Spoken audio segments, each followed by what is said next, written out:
आज से 100 बरस पहले बरसाती मौसम के तीसरे पहर एक खूबसूरत लड़का खिड़की से झुककर बेचैनी के साथ पानी से भरी गली की ओर देख रहा था।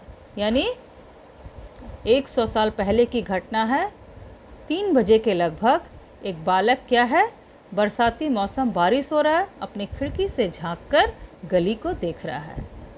उसने मामूली सूती कपड़े और सस्ते स्लीपरों की जोड़ी पहन रखी थी। शरीर में साधारण सा कॉटन एक शर्ट था और पैर में साधारण सा एक स्लीपर। उसके केस कुछ ज़्यादा ही लंबे थे और लड़कों से थोड़ा ज़्यादा एक लंबा उनका केस था। वह ऐसा लग रहा था जैसे कितने ही दिनों से उसकी हजामत न हुई हो और उसे देख के लगता था वो बहुत दिनों से क्या है, अपने बाल को नहीं काटा है। ठीक है। कुछ लोगों का कहना था कि वो लड़की जैसा दिखता था। एक बार उसके स्कूल के एक साथी ने यह अफवाह फैला दी कि वह सचमुच एक लड़की ही है जो लड़कों जैसे कपड़े पहनती है। इस बात को साबित करने के लिए उसके साथियों ने उसे चाय पीने के लिए बुलाया। उन लोगों ने उसे एक ऊंचे बेंच पर से कूदने को मजबूर किया, क्योंकि उनका ख्याल था कि लड़कियां नीचे उतरते समय पहले बायां पैर उठाती हैं। वह कूद तो गया, लेकिन बहुत दिनों बाद तक उसे उस चाय पार्टी के बारे में कोई संदेह नहीं हुआ। लड़के का नाम रविंद्रनाथ या संक्षेप में रवि था। तो वो बच्चा कौन था? वो बच्चा था रविंद्रनाथ ठाकुर या रविंद्रनाथ टैगोर, जिनका शॉर्ट फॉर्म क्या है? रवि। वह देखने में कैसा था? लड़की जैसा। क्यों? क्योंकि उसके लंबे लंबे केस थे जो वो काटा नहीं था और चेहरे में कुछ लड़कीपन जैसा लगता था। चूँकि वो बड़ा बड़ा केस रखा था इसलिए तो सबको कहते थे, खासकर कुछ साथी, उसके कुछ मित्र जो थे, ये अफवाह फैला दिए थे कि चारों तरफ कि नहीं वो लड़की ही है, वो तो लड़कों का कपड़ा पहनता है।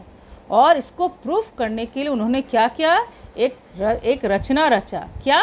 उसे चाय पे बुलाया और ऊपर एक टेबल पे खड़ा करके उसे बोला नीचे कूदो।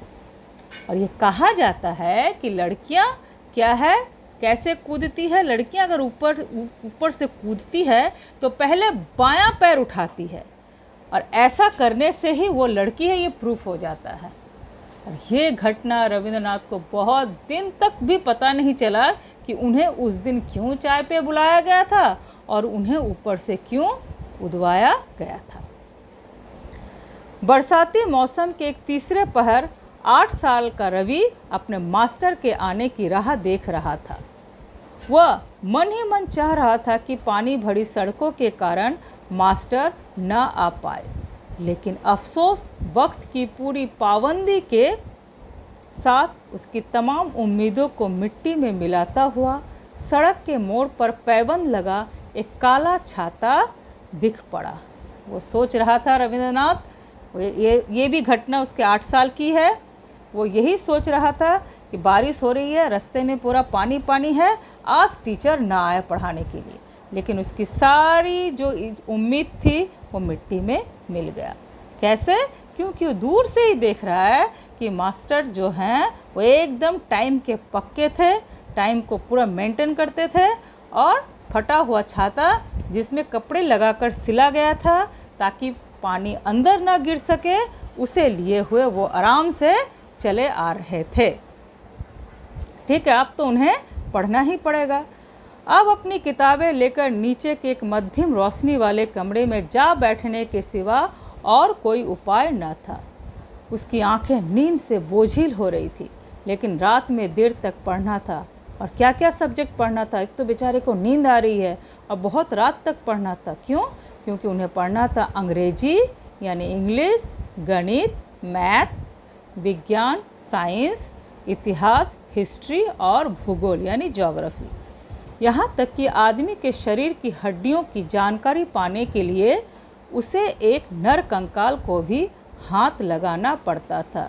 यह अजीब सी बात थी कि मास्टर के जाते ही उसकी आँखों की नींद गायब हो गई। साथ ही साथ उसे क्या है, प्रैक्टिकल भी करना था। वो क्या, एक डेड बॉडी को टच करना है, उसमें देखना है हड्डियों को, या उसके बारे में पूरी पढ़ाई जो उसे विज्ञान में करना है। और बेचारा तो नींद से बोझिल हो रहा उसकी आंखें। लेकिन सबसे अजीब बात क्या है, जैसे ही टीचर निकले और उसकी नींद गायब। ठीक है, तो आप लोग यहाँ तक पढ़ के रखिए। यहीं से फ़िलहाल मैं शॉर्ट क्वेश्चन भी दूंगी आप लोगों को, 1 वर्ड या 2 वर्ड। और आज के लिए इतना ही काफ़ी।